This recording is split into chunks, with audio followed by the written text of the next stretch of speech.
जिसकी टोपी पर नक्शे नालेने मुस्तफा मौजूद है, हम समझ गए जो मुस्तफा का वफादार होता है वो उम्मत का गद्दार कभी नहीं हो सकता। इस कौम का अलमिया है ये कि ये कौम जहां बोलना चाहिए वहां खामोश रहती है और जहां खामोश रहना चाहिए वहां बोलती है। ये बहुत अफसोसनाक सूरत हाल है। आपने कभी गौर किया, जुमे की अजान हो जाने के बाद हमारे बहुत सारे लोग जब शुरू में मस्जिद में पहुंच जाते हैं नमाज के लिए, तो चूंकि ये मसला तकरीबन हर मुसलमान जानता है कि जो मस्जिद में पहले जाएगा जुमा के दिन अल्लाह उसे ज्यादा सवाब देगा, और हर मुसलमान ये भी जानता है कि जो सफ़ों की तरतीब है नमाज के लिए ये भी सुन्नत है। और ये एक सेंस वाली बात है कि आप पहले पहुंच रहे हैं तो आप पहली सफ में बैठिए ताकि बाद में आने वाले तरतीब से बैठते रहें। लेकिन आज तक हमारी मस्जिदों का निज़ाम आप देख लीजिए, बाज़ाब्ता 5 मिनट तक खड़े होकर सफ़ें दुरुस्त कराई जाती हैं। सबसे पहले आने वाला बंदा भी पहली सफ में बैठने के लिए तैयार नहीं है। कहाँ बैठता है? लास्ट वाली सफ में। फिर उसको ऐलान करके आगे आ जाइए, करीब आ जाइए, आगे आ जाइए, करीब आ जाइए। तो बड़ी मुश्किल से। आपने कभी गौर किया इस बात पर? जो कौम खाली जगह देखकर भी आगे न बढ़ना चाहे, जो कौम खाली जगह देखकर भी आगे न बढ़ना चाहे और फिर ये कहे कि नहीं साहब हमारे लिए बहुत मसाइल हैं, याद रखिएगा किसी समझदार इंसान ने कहा था, न समझोगे तो मिट जाओगे हिंदी मुसलमानों, तुम्हारी दास्तां तक भी न होगी दास्तानों में। तुम्हारे लिए जगह खाली पड़ी है और तुम आगे बढ़ना नहीं चाहते। ये मैदान जंग नहीं है, अल्लाह का घर है। जो कौम सजदा करने के लिए आगे न बढ़ना चाहे वो नबी के नाम पे गर्दन कटाने की नौबत आएगी तो आगे कैसे बढ़ेगी? आवाज और बढ़ेगी इसकी। जो कौम सिर्फ सजदा करने के लिए आगे न बढ़ना चाहे, शुरू जलसे से लेकर आज आखिर तक क्या कहा जाता है? बोलिए। फिर उसमें और इजाफा किया जाता है, माँ के नाम पर बोलिए, थोड़ा सा इमोशनल किया जाता है। फिर कुछ लोग जिन्हें माँ से मोहब्बत होती है बोलने लग जाते हैं। फिर कहा जाता है अपने पीरो मुर्शिद के नाम पर बोलिए। फिर जिन्हें अपने पीरो मुर्शिद से मोहब्बत होती है वो बोलने लग जाते हैं।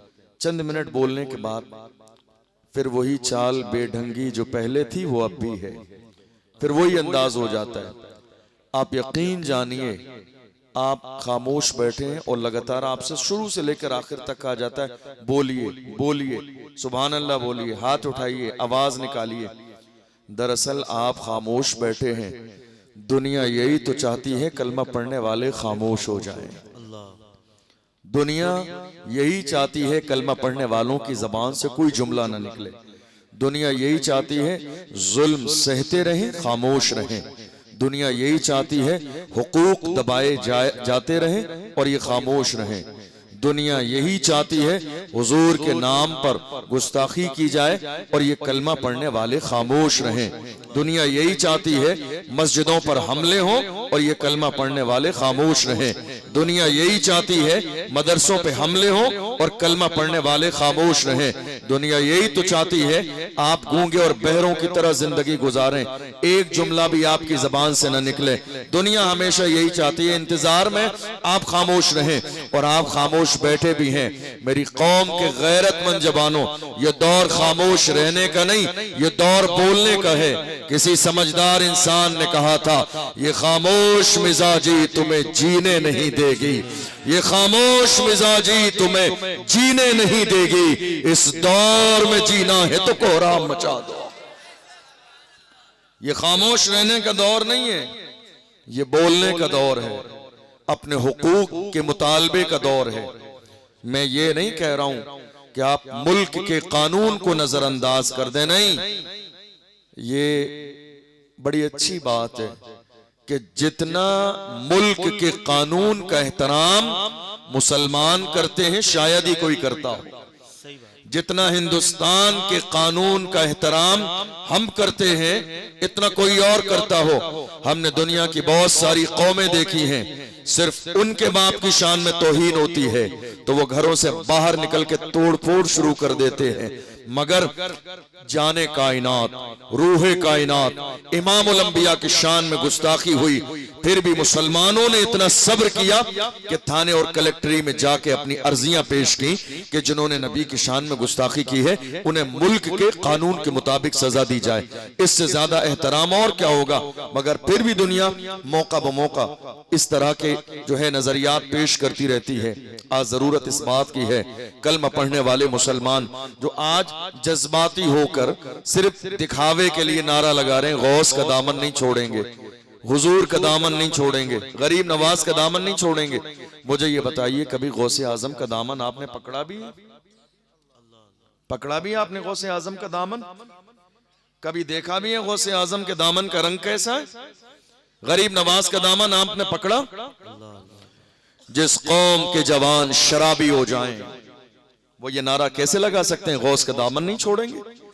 जिस कौम के जवान रात के 4-4 बजे तक किसी गैर महरम लड़की से फोन पर बात करें वो ये नारा कैसे लगा सकते हैं गौस का दामन नहीं छोड़ेंगे? जिस कौम के जवान इंटरनेट का गलत इस्तेमाल करें, बाज़ाब्ता रात के अंधेरे में जिना के मनाजिर अपने माथे की आंखों से देखें, वो ये नारा कैसे लगा सकते हैं गौस का दामन नहीं छोड़ेंगे? जिस कौम के जवान अपने वालिदैन के नाफरमान हो जाएं, वो कैसे ये नारा लगा सकते हैं गौस का दामन नहीं छोड़ेंगे? जिस कौम के जवान हुजूर की नामूस के पहरेदार ना बन सकें, वो कैसे ये नारा लगा सकते हैं हुजूर का दामन नहीं छोड़ेंगे? जिस कौम के जवान हुजूर की इज्जत के पहरेदार ना बने और अपनी जिंदगी लहबो लाइब में गुजारते रहें, वो कैसे ये नारा लगा सकते हैं हुजूर का दामन नहीं छोड़ेंगे? जिन्होंने हुजूर का दामन पकड़ लिया, जानते हो कौन थे वो? सलाहुद्दीन अय्यूबी, जिन्होंने हुजूर का दामन पकड़ा। और कैसा दामन पकड़ा?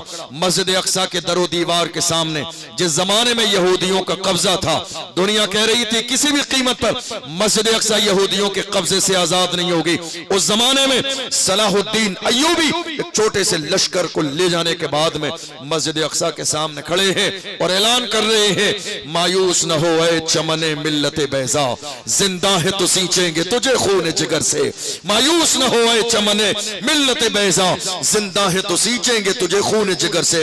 ये वो जियाले थे जिन्होंने रसूलुल्लाह के दामन को पकड़ा था, जिन्होंने अपनी औलाद को कुर्बान किया तो सामने बेटे के जनाजे रखने के बाद में रोए नहीं, आंखों से आंसू न निकाले, बल्कि खुश होकर कहते हैं जान दे दी उसी की थी, हक तो ये है कि हक अदा न हुआ। ये हाल था किसी दौर में कौम मुस्लिम का।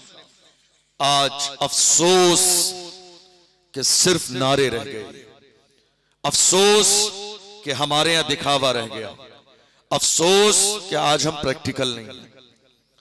किसी के जहन में अगर मुझसे ये उम्मीद हो कि मैं शायद करामतें सुनाऊं, यकीन जानिए मेरे को बिल्कुल भी नहीं आती करामतें। आजादी के बाद से लेकर आज तक 75 साल हो गए आपको करामतें सुनते हुए। 75 साल हो गए आजादी के बाद से करामतें सुनते हुए। आज 2025 का आगाज हो चुका है, कयामतें आपके दरवाजे पे दस्तक दे रही है और आप करामतों में गुम हैं। सुभान अल्लाह, माशाअल्लाह नारे आपने लगा लिए, हो गई जिम्मेदारी आपकी पूरी? हरगिज नहीं, ये आपकी जिम्मेदारी पूरी नहीं हुई। एक कलमा पढ़ने वाले की जिम्मेदारी सिर्फ इतनी सी नहीं होती कि उसने नारा लगा लिया। आप जानते हैं अल्लाह के रसूल ने क्या फरमाया? मेरे नबी इरशाद फरमाते हैं, मन अस्बहा वलम यहतम बिउमूरिल मुस्लिमीन फलैसा मिन्ना। मेरे नबी फरमाते हैं जिसने एक सुबह भी इस हाल में की है कि उसे उम्मत की परवाह न हो, वो हम में से नहीं है। जिसने एक सुबह भी इस हाल में की हो, जिसे उम्मत की परवाह न हो, कौम की परवाह न हो, आने वाली नस्ल की परवाह न हो, वो हम में से नहीं है। आज किसे परवाह है मुझे बताइए?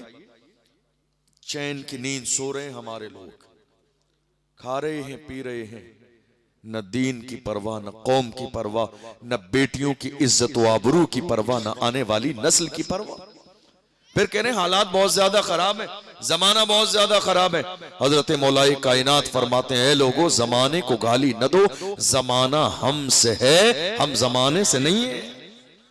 जमाना हमसे है, हम जमाने से नहीं है। हैरानी की बात यह है, आज ये कौम जितनी बुज़दिल हो गई है, किसी दौर में ये कौम इतनी बुज़दिल नहीं थी। ये कौम जितनी बुज़दिल आज हो गई है, ये कौम किसी भी जमाने में इतनी बुज़दिल नहीं हुई। और हैरानी की बात यह है कि कौम को बुज़दिल बनाने वाले अपने ही हैं, बेगाने नहीं। कौम को बुज़दिल बनाने वाले अपने ही हैं। हुजूर की इज्जत की बात आई। अफसोसनाक सूरत हाल तो यह है कि पहले गैर डराते थे, आज अपने ही डरा रहे हैं। हुजूर की इज्जत की बात आई। नौजवान जमा हुए, वो अपने इलाके में जिसे अपना जिम्मेदार और सरपरस्त समझते थे उसके पास गए कि हमारे नबी की शान में गुस्ताखी हुई है, आप सरपरस्ती कीजिए, हम कुछ करना चाहते हैं। मुल्क के कानून के दायरे में रहते हुए उन्हें यह कह के दबा दिया गया, हालात अच्छे नहीं हैं। डरा दिया गया, उन्हें धमकाया गया, खौफ दिला दिया गया, नहीं हालात अच्छे नहीं हैं। याद रखिएगा, मुल्क का कानून सबके लिए बराबर है। हालात का रोना कब तक रोते रहेंगे? हमारी तारीख ये है, जब 313 थे तो लरसता था जमाना। हमारी शुरुआत ये है कि बद्र की सरजमीन पर अल्लाह के महबूब सहाबा के साथ मौजूद है और दुनिया को बता रहे हैं, न मस्जिद में न बैतुल्लाह की दीवारों के साए में। कहां हो आप? हालात अच्छे नहीं है हमारे लिए हर जमाने में। मुझे सन बताइए, कोई साल बताइए, कोई हिजरी बताइए जिस जमाने में ये कहा जा सके हमारे लिए हालात बहुत अच्छे हैं। हर जमाने में हालात अच्छे नहीं थे, आज बहुत अच्छे हालात हैं। जिस जमाने में सहाबा पीठ से पत्थर बांधते थे, एक दौर वो भी तो था। बद्र की सरजमीन पर अपने दिफा के लिए मुसलमानों के हाथ खाली थे, कुछ नहीं था। वो भी तो एक दौर था और एक दौर आज भी है। डराने का काम किसने किया? हमारे अपनों ने। कहीं साहब नाम आ जाएगा तुम्हारा। मेरी बात समझ आ रही है आप? नहीं साहब नाम आ जाएगा तुम्हारा, कुछ बोलना नहीं, हुजूर के नाम उस पर कोई काम नहीं करना। मैं कहता हूं नाम आ जाएगा तो सिर्फ दुनिया की लिस्ट में नहीं, हुजूर की लिस्ट में भी तो नाम आएगा। हुजूर की लिस्ट में भी तो नाम आएगा। हुजूर ताजुश शरिया बद्र तरीका वारिस उलूम आला हजरत इरशाद फरमाते हैं, और कौम के जवानों के ज़मीर को जिंदा करते हुए वक्त का ताजुश शरिया ऐलान करता है, जवानों जिंदगी ये नहीं है किसी के लिए, जिंदगी है नबी की, नबी के लिए। ना समझ मरते हैं, जिंदगी के लिए, जीना मरना है सब कुछ नबी के लिए। डराने वाले आज हमारे अपने हैं, नाम आ जाएगा।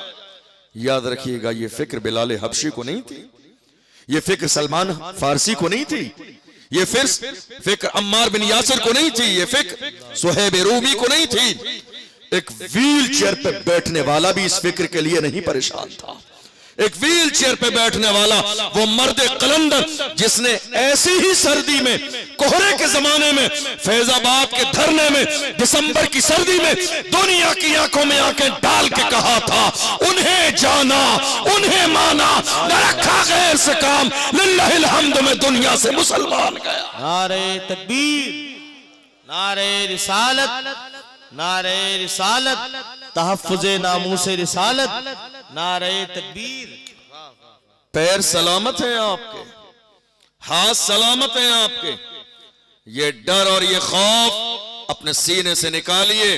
अल्लाह का कुरान कहता है, फला तख्शवुन्नास वख्शौनी, ऐ लोगो तुम दुनियादारों से नहीं डरना है तो परवरदिगार से डरो, डरना है तो मुझसे डरो। अपने दिलों में मेरा खौफ इतना कर लो कि किसी और के खौफ की जगह बाकी न रहे। आप अल्लाह से डरो, परवरदिगार से। जिंदगी और मौत का मालिक कुरान अजीम में है, इदा जा अजलहुम ला यस्तखिरून साअतन वला यस्तक़दिमून। अल्लाह ने मौत का वक्त मुकर्रर कर दिया है, न एक लम्हा पहले आएगी न एक लम्हा बाद में आएगी। जब अल्लाह ने मौत का वक्त मुकर्रर कर दिया है तो याद रखिएगा ये चापलूसी कैसी है, ये चापलूसी कैसी है। आज हैरानी की बात यह है, हमारे अपने लोग बड़े बड़े अच्छे लोग, जानते हो, किसी की गुलामी करने को सियासत समझते हैं, किसी की चाय लाने को समझते हैं हम नेता हो गए, पान की दुकान से पान लाने को समझते हैं हम नेता बन गए, किसी के लिए दरी बिछाने को समझते हैं नेता बन गए, किसी गैर के फर्श बिछाने को समझते नेता बन गए, किसी के फ्लैक्स लगाने को दीवारों पर समझते हमारा बहुत बड़ा मकाम है। हमने इसी मुल्क में दुनिया में देख लिया हालात कैसे हैं। याद रखिएगा आला हजरत के पीर खाने मारहरा मुतहरा से सैयदुल उलमा ने मिजाज दिया, किसी की जय विजय हम क्यों पुकारें, क्या गरज हमको, हमें काफी है सैयद अपना नारा या रसूल अल्लाह। वाह वाह वाह वाह, हमें काफी। आज जरूरत है इस बात की।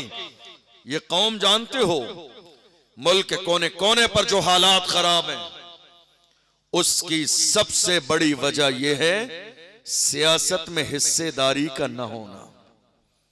और मुझे ये कहने में कोई परवाह नहीं, आज आप जानते हैं हमारे अपने लोग जिनके अंदर आज तक 2025 का आगाज हो चुका है, सियासी शूर पैदा न हुआ। हत्ता कि हमने देखा अगर हमारे उलमा मस्जिदों में मौजूदा दौर की क़यादत पर बात करें, लीडरशिप पर बात करें, तो पूरी पूरी कमेटी नाराज हो जाती है। मस्जिद में सियासत की बात, क़यादत की बात, एक आलिम ने, इमाम साहब सियासत की बात करते हैं, क़यादत की बात करते हैं, नहीं साहब सियासत हराम है। याद रखिएगा सियासत हराम और नाजायज नहीं है, मस्जिदों की हिफाजत के लिए सियासत करना बाइसे सवाब है, मदरसों की हिफाजत के लिए, नामूस रिसालत के लिए मौजूदा दौर में सियासत में हिस्सेदारी ये गुनाह नहीं है। कुछ लोगों ने कहा हम सियासत नहीं करेंगे, हमने कहा बहुत अच्छी बात है, आप नहीं करेंगे, सियासत आपके साथ कर दी जाएगी। आप सियासत नहीं करेंगे, सियासत आपके साथ कर दी जाएगी। आप ये कह रहे हैं नहीं साहब मस्जिद के इमाम को ये नहीं बोलना चाहिए था, क्यों नहीं बोलना चाहिए था? नहीं साहब मस्जिद में इस तरह की बात होंगी, हम जिम्मेदार हैं, हम सदर हैं, हम सेक्रेटरी हैं, हम खजांची हैं, हमसे सवालों जवाब होगा, हम क्या जवाब देंगे? मैं ऐसे लोगों से हाथ जोड़ के कहता हूं ये जो तुमने मस्जिद की सदारत और क़यादत का जिम्मा लिया है तुम्हारे बस का नहीं है, छोड़ दीजिए, ये मनसब किसी मर्द के हवाले कीजिए, ये मनसब किसी मर्द के हवाले कीजिए। आप छोड़ना क्यों नहीं चाहते? मैं ऐसे लोगों से बड़ी मोहब्बत से कहता हूं कुर्सी है तुम्हारी ये जनाजा तो नहीं है, कुछ कर नहीं सकते तो उतर क्यों नहीं जाते? कुर्सी है तुम्हारी ये जनाजा तो नहीं है, कुछ कर नहीं सकते तो उतर क्यों नहीं जाते? उलमा को दबाइए मत। आप बोलना नहीं जानते, आपके पास जबान नहीं, आप कौम की क़यादत नहीं कर सकते, आप कौम का मुद्दा बयान नहीं कर सकते। अल्लाह ने कौम में जिस आलिम को बोलने की सलाहियत दी है, गैर नहीं, आप अपने होकर जबान पर पहरे बिठा रहे हैं, इससे बड़ा जुल्म उम्मत में और क्या हो सकता है? अल्लाह ने जिसे बोलने की सलाहियत दी है उसके दस्तो बाजू बनिए और ये कहिए जो हक है अलल ऐलान बोलिए। आज बहुत सारे उलमा इकराम भी मुझसे कहते हैं, कई बार जलसों में जाता हूं, हजरत क्या बात है, कोई नुस्खा बताइए। हम लोग जुमे में तकरीर करते हैं, बड़ी माजरत के साथ मैं आपके इलाके की बात नहीं कर रहा हूँ, ये मुझे नहीं मालूम यहाँ क्या सिचुएशन है, बहुत सारे जलसों में ऐसा होता है, उलमा इकराम मिलते हैं, कहते हैं हजरत ये बताइए, हम लोग जुमे में तकरीर करते हैं, 1:30 बज जाता है, मस्जिद खाली पड़ी होती है, हमारी कौम के नौजवान 1:30 बजने का इंतजार कर रहे होते हैं कि 1:30 बजे हजरत की तकरीर खत्म हो तब जाके खुतबे में शरीक हो, क्या बात है? मैंने कहा दरअसल बात यह है, एक जमाना हो गया वही फजीलतें करामतें सुनते हुए परेशान हो गए मेरी कौम के जवान, ये सब बातें सुनते हुए, ऐसी बातें न जिसका कोई सर है न पैर है, ऐसी बातें सुनते हुए जो जहां कोई मौजू नहीं है, जहां कौम का फायदा नहीं है। याद रखिएगा ये जुमे का खिताब पूरी कौम मुस्लिम के लिए हफ्ते भर के लिए पैगाम और दर्स है, इसकी बाज़ाब्ता तैयारी हो, इसका मौजू फिक्स किया जाए और बाज़ाब्ता कौम को एक हफ्ते के लिए मैसेज दिया जाए। कहा हजरत फिर नुस्खा बताइए। मैंने कहा नुस्खा सिर्फ इतना है, आज जुमा है, अगले जुमे के लिए ऐलान कर दीजिए मेरी कौम के जवानों, अगले जुमे को मस्जिद में खिताब मोहम्मद बिन कासिम पर हो, होगा, देखना मस्जिद की एक सब भी खाली नहीं रहेगी। अगले जुमे को खिताब सलाहुद्दीन अय्यूबी पर होगा, एक भी सब खाली नहीं बचेगी। अगले जुमे को खिताब टीपू सुल्तान पर होगा, एक भी सब खाली नहीं बचेगी। मेरी कौम के जवान आज बुज़दिली नहीं चाहते हैं, मेरे कौम के जवान चाहते हैं उनकी सरपरस्ती की जाए, उनकी क़यादत की जाए, उनके लिए कोई लीडर उभर के आए, उनके सीने और हाथ जो है कांधे पर हाथ रखा जाए। आज हम लगातार डराते चले जा रहे हैं और इस बात का हमें जर्रे के बराबर एहसास नहीं कि अगर आज हमने अपनी कौम के हौसलों को पस्त कर दिया तो कहीं ऐसा ना हो कि आने वाली नस्लें गूंगी और बहरी पैदा हो। सोचिए इस हवाले से, आप इज्जत के साथ जिंदगी गुजार रहे हैं, मुल्क के कानून का पास और लिहाज है आपको, फिर बोलिए मुल्क के कानून के दायरे में। हम इस फेवर में नहीं कि मुल्क के कानून को नजरअंदाज कर दिया जाए, नहीं, मुल्क के कानून के दायरे में आप अपना काम कीजिए और कोशिश कीजिए। कदम बढ़ाना आपका काम है, कामयाबी देना अल्लाह की रहमत का काम है। मैं अकेला ही चला था जानिबे मंजिल, मगर लोग मिलते गए और कारवां बनता गया। आज मुल्क के हालात ऐसे बना दिए गए, जो भी हमारी क़यादत के लिए उठता है दूसरे लोग उसके सर पे इल्जाम का सेहरा लगा देते हैं ताकि कौम मुस्लिम उसके साथ ना हो। कोई भी आके हुकूक की बात करता है, कोई भी आके नामूस रिसालत की बात करता है, लोग बाज़ाब्ता आके उसको जो है इल्जाम लगा के कौम मुस्लिम को जो है बाज़ाब्ता ज़हनी तौर पर मशकूक कर देते हैं, ये ऐसा है, ये वैसा है। वरना हम ये देख रहे हैं मुल्क के कोने कोने पर कोई भी बात हो बोलने वाला सिर्फ एक ही है, कोई भी बात हो बोलने वाला सिर्फ एक ही है, कोई भी वही है जो बोलता है। बात अगर नमाज की हो बोलने वाला एक ही है, बात मस्जिद की हो बोलने वाला एक ही है, बात नामूस रिसालत की हो बोलने वाला एक ही है, बात निकाह तलाक की हो बोलने वाला एक ही है, बात सीए और एनआरसी की हो बोलने वाला एक ही है, बात पहलू खान की हो बोलने वाला एक ही है, बात कौम मुस्लिम की हो बोलने वाला वही है। हमने देखा है जिसकी टोपी पर नक्शे नालेने मुस्तफा मौजूद है, जिसकी टोपी पर नक्शे नालेने मुस्तफा मौजूद है, हम समझ गए जो मुस्तफा का वफादार होता है वो उम्मत का गद्दार कभी नहीं हो सकता। अल्लाह अकबर, बेशक। जिसने मोहम्मद अरबी सल्लल्लाहु अलैहि वसल्लम के नामूस पर पहरा दिया हो वो कौम का गद्दार कभी नहीं हो सकता। दरअसल ये साजिश है, ये साजिश है दुनिया की कि आप किसी उठने वाली आवाज के हिमायती ना बने। ये साजिश है दुनिया की कि जो कयादत तैयार हो रही है वो कयादत जमीन के अंदर दफन कर दी जाए। ये साजिश है दुनिया की।